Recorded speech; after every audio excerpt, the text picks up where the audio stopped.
This project, by the way, really is sort of my Cambridge project. When I came 2 years ago and I started working on Schelling and the Platonic roots in Schelling, I've got a lot to say, so I will jump right into it. Logos and Arche, Plato and Schelling on the creation of the world.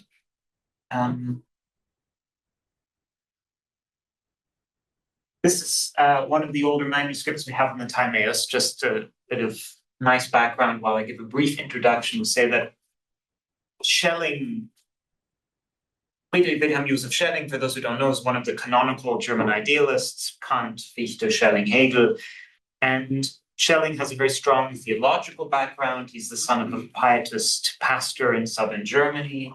He's a bit of a wunderkind. When he's very young, he's already at the university at 16 as Hegel and Hölderlin's roommate. And his great preoccupation very early in his career is Plato and the Platonic dialogues, and in particular the Timaeus. At 19 years old, as he begins his theological studies, he is writing a commentary on the Timaeus that contains elements that will stay with him throughout his career. And Schelling is such a protean figure. He's always changing his mind about things. He's always developing. He's always jumping from rock to rock, theme to theme, subject to subject. But one thing that stays constant are some of the themes that he picks up from commenting very, very deeply and very thoughtfully the text of the Timaeus. And so that's sort of what I would like to talk about here, because when we get to the period of Schelling that I find interesting, which I've just finished writing a book about, which is the sort of the middle period of Schelling that we call the Weltalter, or the ages of the world period, the question of the beginning of the world is what preoccupies him. And there are so many echoes that go back to his work on the Timaeus as a very young man and concepts that follow through. So the commentary we can divide more or less into two halves. The first part from 28a to 47c, the first discourse. The second half, so it's from 47c to 53c, the first part of the second discourse. He doesn't comment any later than that. So those of you who are readers of the Timaeus are familiar with the text and know that at some point it becomes very, very interesting, this sort of medical treatise and things about the liver and whatnot. And Schelling stays very cosmological in his commentary. And instead of doing that, he sort of tacks on some bits from the Philebus. So he's finding common ground between Kant's categories of the understanding and the Platonic tradition. So this, remember, it's 1794, he's a student in Tübingen, everybody's reading Kant's first two critiques, especially. And so he is sort of superimposing a Kantian hermeneutic onto the Platonic dialogues. And so he almost finds sort of Platonic categories in the Philebus, and the last part of his commentary. You have the unlimited, the apeiron, the limited, the peras, and their mixture and their cause. And these are sort of four categories that Schelling talks about in the way that Kant would talk about categories of the understanding, categories of thought. So you see the Germanic Kantian side, the traditional Platonic side, from his seminary education and this very strong Platonic background of Germany in those days. Now, the other concept that is very key for his interpretation of the Timaeus is this concentration, this preoccupation with the demiurge and the use of a model, the paradigma. This is very, very important. The whole thing is teleological. It's oriented towards the good. And the cosmos is composite and orderly according to parts and wholes. And it's this part and whole relationship, I suggest, is really where Schelling sees Kant and Plato meeting. Now, as a sort of propedeutic to this, to enter into the Schellingian interpretation of the Timaeus, we have to understand something about being. So this is also purely the Timaeus. We stay very close to the text, and we have Timaeus saying, well, there's being and becoming, there's to on and to gnomenon. The one being is ungenerated and apprehended by noesis with logos. And Schelling sees in this Kant's Verstand. So you have in the Critique of Pure Reason kind of this broad version of what thinking and what rationality means, Vernunft, and then you have something narrow and more intellectual that has to do with really thinking about particular things at particular moments called Verstand.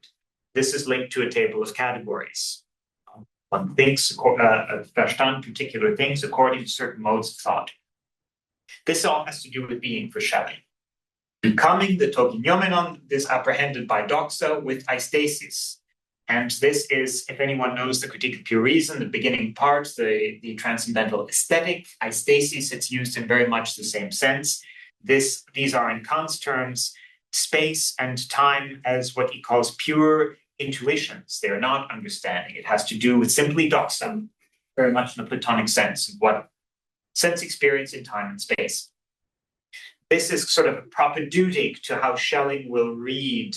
You see here already sort of the pattern, impose Kant on Plato to get something original. Parts and wholes, very critical to this discourse, is seeing the world as a zoon. Because when we think parts and wholes, we could be thinking of something mechanical. But there's a point that on which Kant and Plato converge, and that is that when you think of the world, and there are some very funny passages about this in the Timaeus, the world is a living thing. And there are these sort of jokes in the Timaeus about the world it's a living thing that nourishes itself and excretes waste, and because nothing can go out of it, it's sort of nourished on its own waste, as it were. And the point is to show that the world is a living thing, and Plato calls it a zoon. And Schelling will latch onto this, and for his whole career, the idea of the world, and then the idea of God, and the idea of a world soul, that the world is a place of life and not something mechanistic. Kant, we will come to in a moment, especially in the critique of the power of judgment, the third critique, there's a very, very long discourse about teleology of natural things, and how the teleology of an object, a pen, a watch, what have you, is different from the teleology of a living organism, where you can't just take bits and pieces out. The parts all contribute to the whole in precisely an organic way. So, the cosmos, you can speak of sort of cosmos or uranos in the context of the Timaeus. I'll stay with cosmos here for simplification, for facility's sake. The cosmos is an animal, a living thing. It's an animal which possesses an original power of movement, that is, soul. The world is the animal of all animals, and just as the visible world contains all kinds of animals, it must also hold within itself, within its soul, the idea of all animals, also as noeta, sorry. So you have ideas, sort of these ideas, noeta of all the animals. The reconciliation of what is disparate, twofold, becoming, and what is one and unchanged. Soul and body are not two parts of the whole, but two aspects that cover the whole. So you have this relationship of paradigm and icon. Again, if we're putting ourselves in Schelling's shoes, reading the Timaeus, having been kind of enchanted by Kant and the French Revolution and all of these things, you say, well, wait a minute. There are two things here. There are two stories or two accounts of creation in the Timaeus. You have the creation of the body of the world, as it were, sort of the material. And then Timaeus almost sort of says, well, wait, I didn't tell you about the creation of the soul of the world, which is prior. But there's sort of this movement of ascent in the account. And Schelling will move through this, sort of seeing a Platonic hermeneutic of a paradigm, icon. There's something that is shown and something that is showing. There is an original and then there's a copy. And these material and spiritual, idea and incarnation, these can relate in this manner. So this is from a passage from Schelling's commentary that I will read out to you. I think it's very telling. The key to the explanation of the entirety of Platonic philosophy is noticing that Plato everywhere carries the subjective over to the objective. So think the world soul and then the world. It is from this that the principle arose in Plato that the visible world is nothing but a copy of the invisible world, though this principle is present long before him. But no philosophy could have come from this principle if the philosophical ground weren't already in us. This means, namely, insofar as the whole of nature, as it appears to us, is not only a product of our empirical receptivity, but is rather actually the work of our power of representation, to the extent that this power contains within itself a pure and original foundational form of nature, and insofar as the world belongs in representation to a power that is higher than mere sensibility, and nature is exhibited as the stamp of a higher world, which the pure laws of this world express. So you see, the paragraph starts off with Platonic language and it ends in Kantian language. You have this whole sort of interpretation of the visible and the invisible, of the visible world is the imaging forth or the showing forth of a paradigma that's sort of implicit in this interpretation. And then he says, well, we can think about this in terms of Kant's idea of representation, real things and their representations in the mind. So he sees a parallel between these two things. This leads to a strongly Kantian expression of teleology, the demiurge.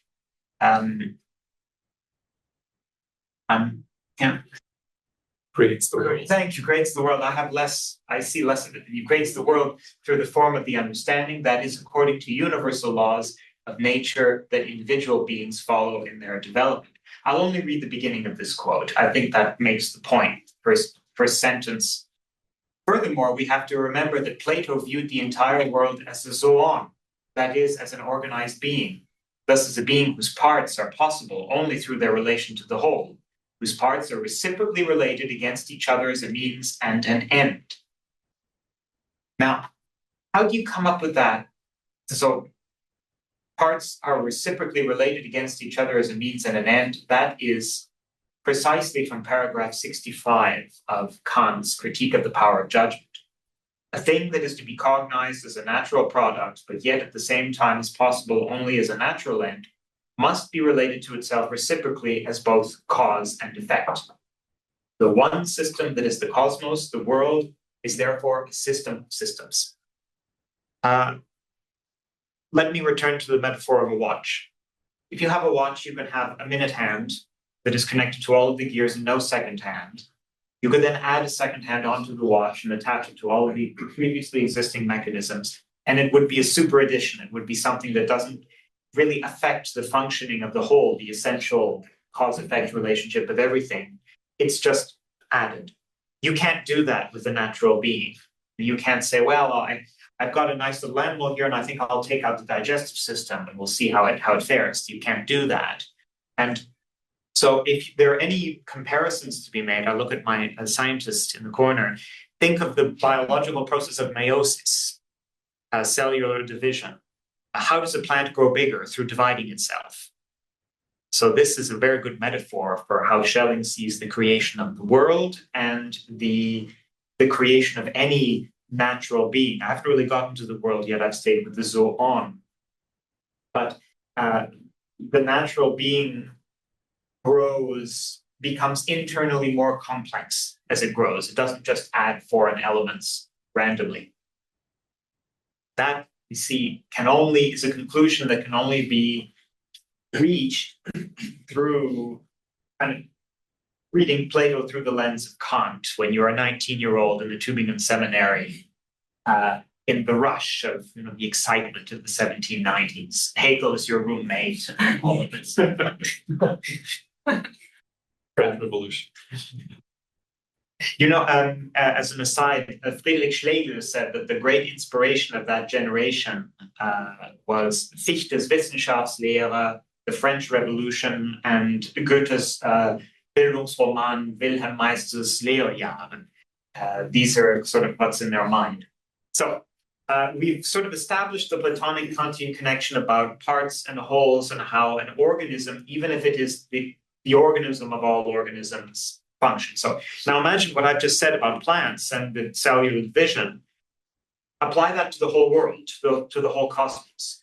It's not that in the Platonic mind of Schelling that the world begins with one thing and then other things come out of it. It is a whole that becomes internally more complex as it continues to evolve. So he then has to come up with sort of a logic that accounts for this, parts and wholes. And again, we have a Platonic idea from the Timaeus that comes up, this idea of a desmos, a band in German, a bond. Now here I'm going to read two quotations. This is important. So Timaeus 31c. Now that which comes to be must have bodily form and be both visible and tangible. But nothing could ever become visible apart from fire, nor tangible without something solid, nor solid without earth. That is why, as he began to put the body of the universe together, the God, this is the demiurgos, came to make it out of fire and earth. But it isn't possible to combine two things well, all by themselves, without a third. There has to be some bond between the two that unites them. Now, the best bond, here's the important bit. Now, the best bond is one that really and truly makes a unity of itself together with the things bonded by them. And this, in the nature of things, is best accomplished by proportion. So this is the whole business about a third thing, triton genos, in the Timaeus. How does Schelling, at 19 years old, interpret this desmon? Because Plato could find the cause of this connection between form and matter, neither in the one nor in the other alone, nor in both together. For he saw these, that is, regularity and unruliness, as two things constantly striving against one another. Therefore, some third was necessary that unified each with the other, or in other words, gave to the world form which was an imitation of the original pure form of the understanding. So you see, he's taking this directly from the Timaeus. You need a desmos, a bond, that holds together two things that are disparate. And this goes for form and matter. This goes for the world, soul, and material existence.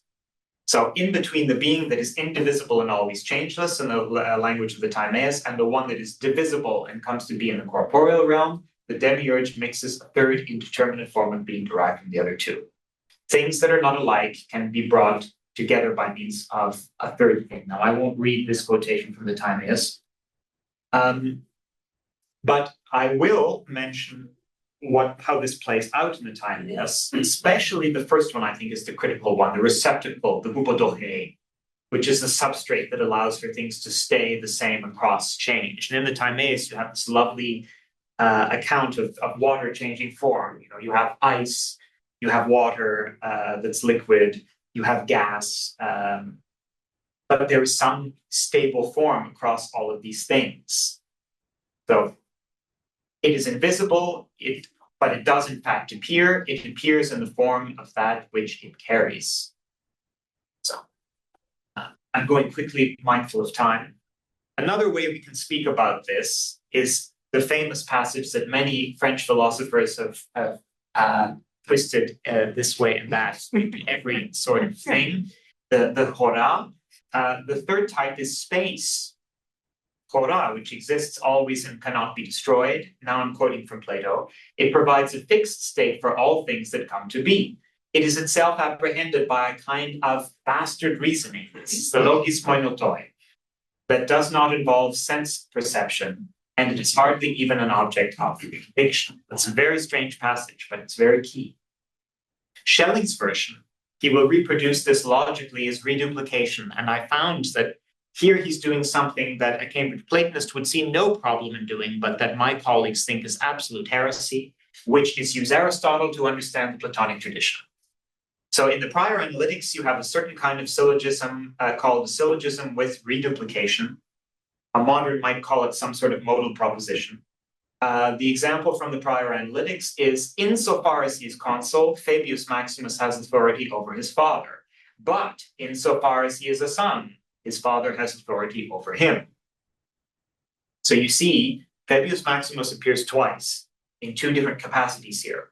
First as the consul, in which capacity he rules over his father. Second, the son, in which capacity his father rules over him.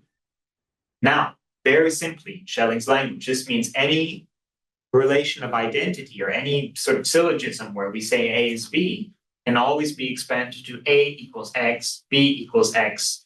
I think it's pretty evident the point I'm trying to make, which is between the first kind A, the second kind B, there is an invisible third kind, which is the hupodoche, the hora, which is a metaphysical version of something that Aristotle might want to call a hupokaimenon, or substrate.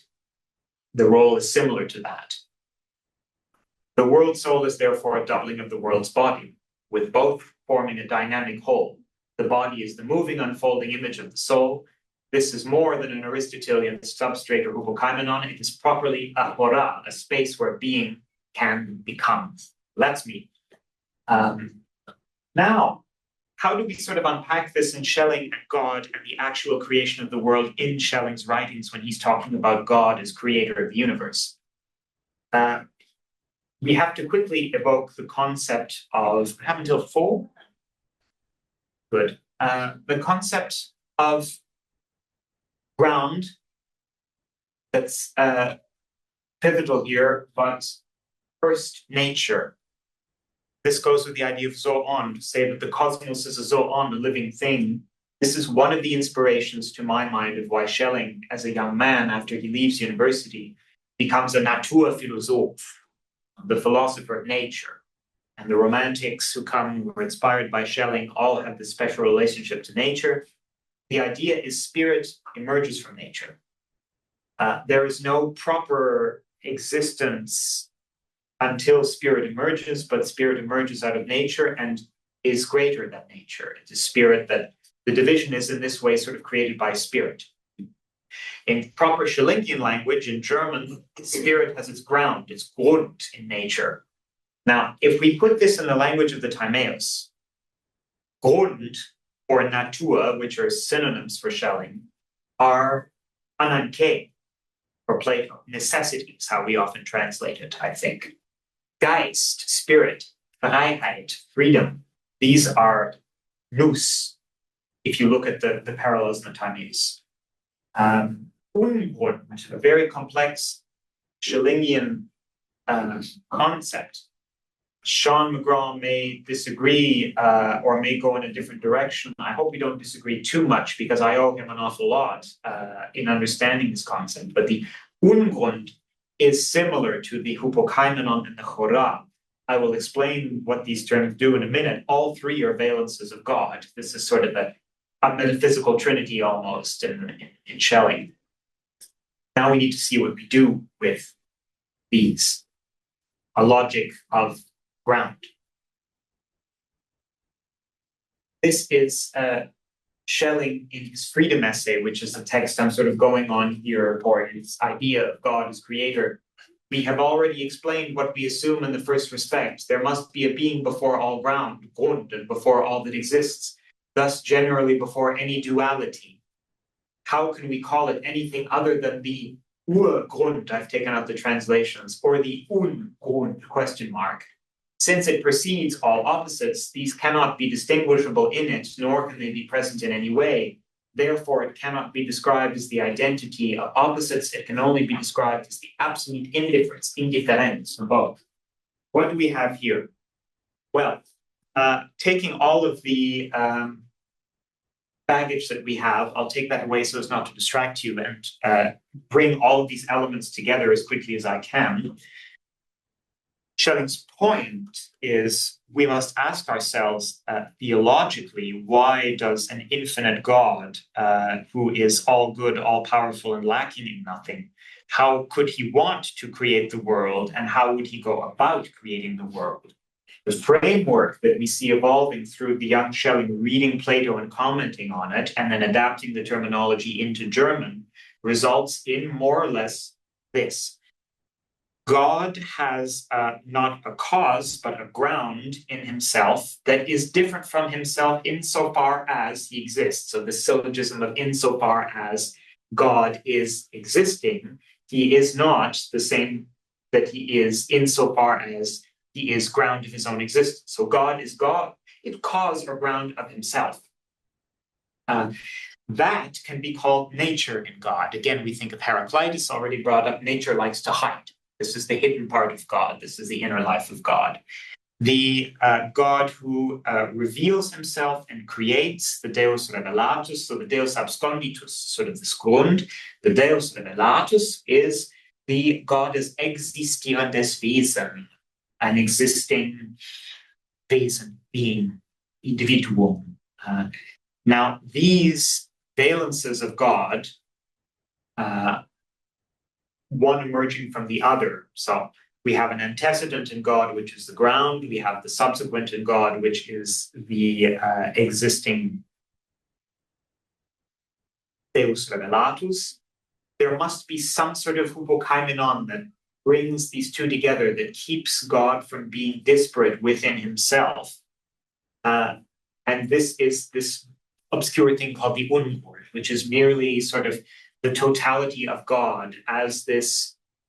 One wouldn't call God a zoon. God's not an animal, but God is a living person for Schelling. And to be a person means to have disparate elements within oneself that are nonetheless united in oneness.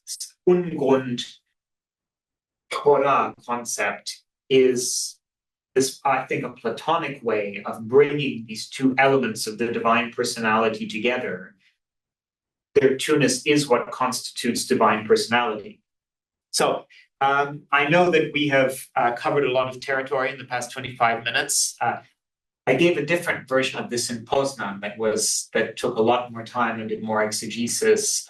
I've been thinking it through then, and I have different elements now. But this is the point, that in order for God to create, for Schelling to conceive of God as a creator God, he not only needs bits of Kantian philosophy and the contemporary science of his time, the nature philosophy, as he called it, he needed a Platonic metaphysics to ground it in. That's the point. Thank you.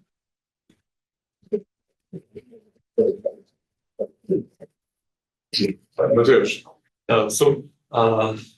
help me understand that, because I can see the principle of mediation. But we have three things here. So one is, and I don't have my Timaeus in my head, but so there is so the soul mediates, right? And so the world soul has this function of being in between the forms and the world. Yeah. Chora mediates it. But it's completely different from the world soul, right? And Ungrund, it seems to also in a way mediate, but it's different because it's not a hypokaimenon. So it sounds like Schelling is conflating these three things, because Ungrund it's more akin to the Plotinian one than to the world soul or this kind of intelligible matter or whatever. So the more metaphysical you want to get with the Ungrund, I mean, the word comes from Jakob Böhm, who is a German mystic of the early modern period. The people who are very, very enthusiastic about Böhme want to say, oh, well, this is Gottheit and Eckhart, and this is Schelling saying that this is the real sort of Deus absconditus. And I like to downplay the Ungrund, and this is where it becomes an adaptation of the Platonic system and not absolutely Schelling being a Platonist. He takes a Platonic metaphysics and then he's sort of running with it. Because the ground is so important for him as a concept, a logical concept, a metaphysical concept. Here's where it becomes bigger than just ananke in a Platonic sense. You know, it's not just necessity, although ground and necessity do kind of go together for Schelling. The thing, well, here's the thing, Mateusz. Here's the thing. You can express these relationships with two members or three members.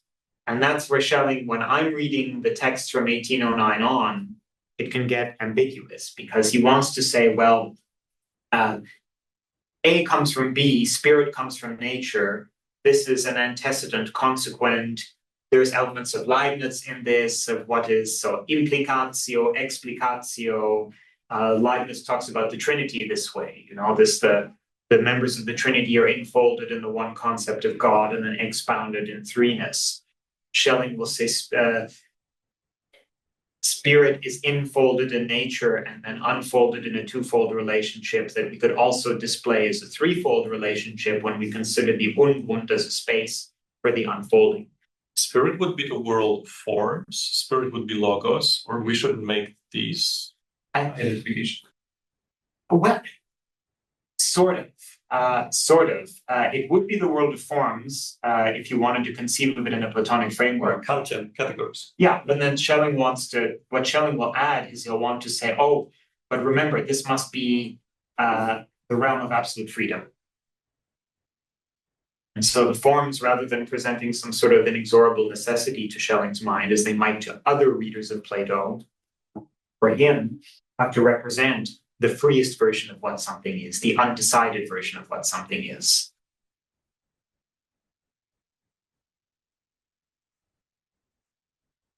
Thanks, Matthew. I have a question about the last text, which is about the Schelling's Platonic sources. I don't. I mean, the idea of the Ungrun is the something that is beyond even the identity of opposites and this different indifference. I mean, beyond. I mean, for its simplicity, also beyond their duplicity, in a way. It's. I mean, it's very, very close, of course, to Cusanus.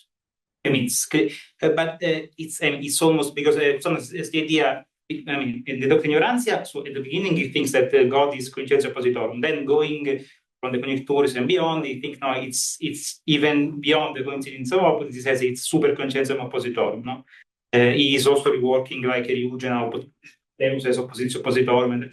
But like theologically, is it possible that Cusanus is a source for this? This is all the same tradition. This is, at least to my mind, this is the minority report of Western metaphysics rather than some kind of sort of Aristotelian school theology. This is the tradition that goes from Origen and Cusanus, passes through maybe the Italian Renaissance in one form or another, and comes to Schelling. I mean, that kind of tradition. Maybe Bruno probably. Well, Schelling wrote a dialogue in 1802 called Bruno, and this is the exposition of his philosophy of nature, among other things. Strange text, but the Cusanus metaphor is wonderful. One could write a very nice kind of, and no one's really done it properly, I don't think, something very comparative on the De Doctrina Ignorantia and the Freedom Essay of 1809. Very nice companion texts. Yeah. I want to bring a Jungian idea into this. Oh, yes. Let's go. So I also play with this idea of hora and hypodokia in terms of Jungian psychology. And Jung is this idea of unus mundus, right? The opposition of spirit and matter being one, like a totality, and this is ultimate like vision of his psychology. And I'm simply, perhaps it's a question whether you see similarities between the idea of the unus mundus, so I'm sure you are familiar with it, and the idea of the ungrund as it appears in Schelling, and how he interprets it in the context of the Timaeus. I mean, you see some structural elements. Of course, I mean, I think that of all the German philosophers, Schelling is one of the closest people to Jung. You know that I think that. An element that I should have stressed more in this whirlwind presentation, I thought I was going to have 45 minutes, but I had 30, so is this sort of part whole as a microcosmos, macrocosmos idea. And that's part of the sort of philosophia perennis, that you think of the parts that are in the world. You know, the human being is a microcosm of the universe and of God. You know, this is part of the image and likeness of God in a Renaissance sense, being a microcosm. That's an element of that, of unus mundus. Another element of unus mundus, and the expert on this matter is Sean, who's coming next, is the question of what is personality and the personality of God. Personality, so if to have a soul means to have a principle of movement, then to Schelling's mind, that means that ensouledness is a principle of difference. There's a sense in which there is something in you that is not you that allows for this principle of movement, that allows for movement in an ancient philosophy, or just cognition in Kantian terms. So this is the ground, the thing in you that is not you, and then there's a part of you that's more identified with you.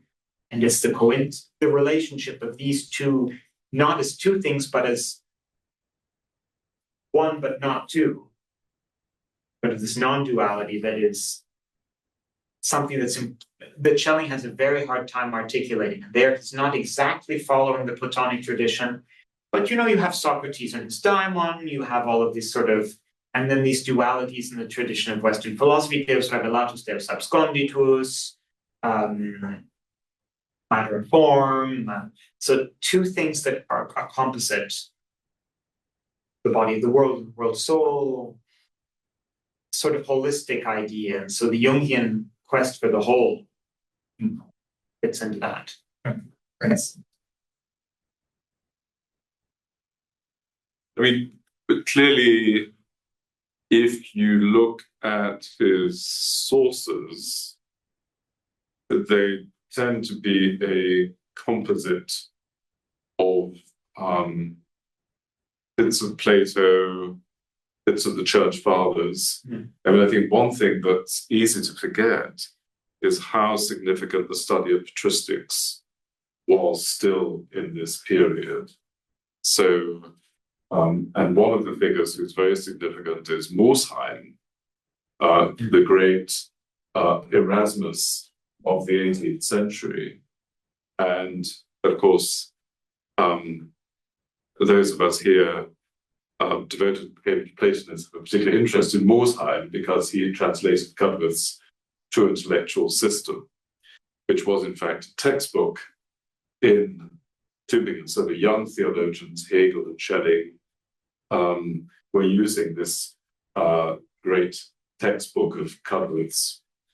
So we find, for example, there's a manuscript in Berlin, in the Staatsbibliothek in Berlin, the manuscript from Schelling with a passage from Plutarch, which is clearly taken from the Morsheim Cudworth. So there's a lot of Platonic sources in Schelling, who, as you say, was a sort of wunderkind in terms of his learning.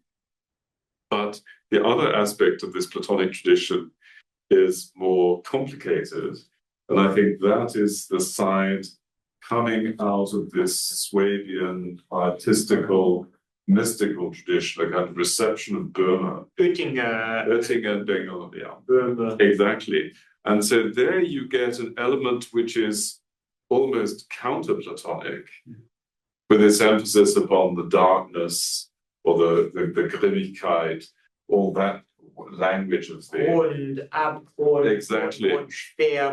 All these. And I remember once talking to Erhard, Erhard, one of the editors of Schelling, where he said, yes, he said it's actually in the original notebooks, or so in the manuscripts, it's almost impossible to know whether you're dealing with an R or an N. So is it Ungrund or Urgrund? He said there are often passages where it's hard to know whether you're dealing with a primordial ground, the Ungrund, the abyss, or the Urgrund, but that's also primordial. The Ungrund would be the non-being, or said beyond being, or the Ungrund. So the Urgrund would be the primordial. Now I'm getting it gets worse than this. It gets worse than that because starting in his Ages of the World fragments, in the later ones around 1815, and then going up until I don't know when, Sean would know, he starts talking about Huperusion. Yeah, of and course. saying Ungrund Huperusion. And then you go, no.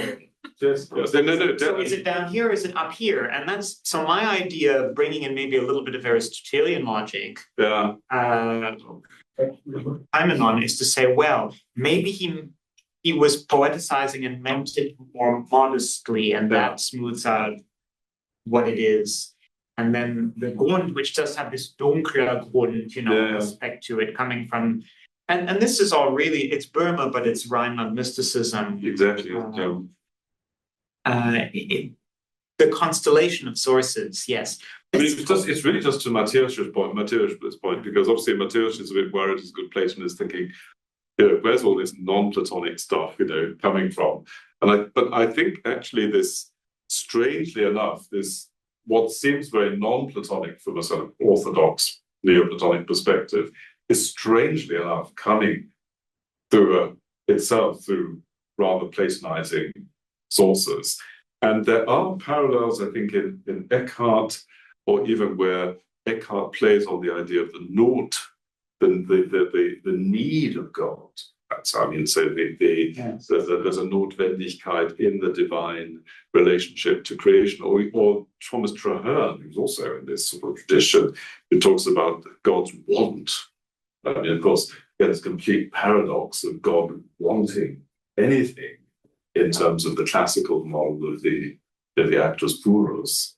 So there is, I think, and it's at times it seems quite similar to the David of Dinon, the early 13th century obscure Aristotelian theologian from Paris. Aquinas is always very cool, but he couldn't understand how anyone can come up with such an idea, namely that God is the prime matter, because David of Dinon, he says the prime matter has no qualities, it's beyond predication, it's this abyss, and the same we can say about the God as non-being. So David of Dinon says maybe God is the hypokaimen of everything, and for Aquinas this is pure insanity. But this comes up again with Boehme, I think, and this whole tradition of God is sort of dark, intelligible matter of things. But the relativizing with Cusanus quotes that very day now. Yeah. Really? Yeah, he quotes it in the positively, like because he reads when Albertus Magnus talks about him in the commentary on Dionysius, and Albertus criticizes, I mean, the idea of God and matter, and Cusanus says, no, if you conceive it as a kind of a cataphatic expression towards the divine. The divine principle, Davidian is saying Cataphatic or apophatic? No, cataphatic. Like if you, like it's kind of if you conceive the idea that God is matter as a way in which God is present in the created like world. a theophany of God. Yeah. But he says that Cusanus puts him in positive. Similar to this, the Grund in God, for Schelling, he calls it at one point meon. So, and then he says not ukon, meon, the relative negation. It is what is not God in God. The master of this is Sean. He's coming. He's the real Schellingian. I'm a Platonist masquerading as a German idealist. Sean is coming now. I'm too close to Orthodox Christianity, maybe for this stuff.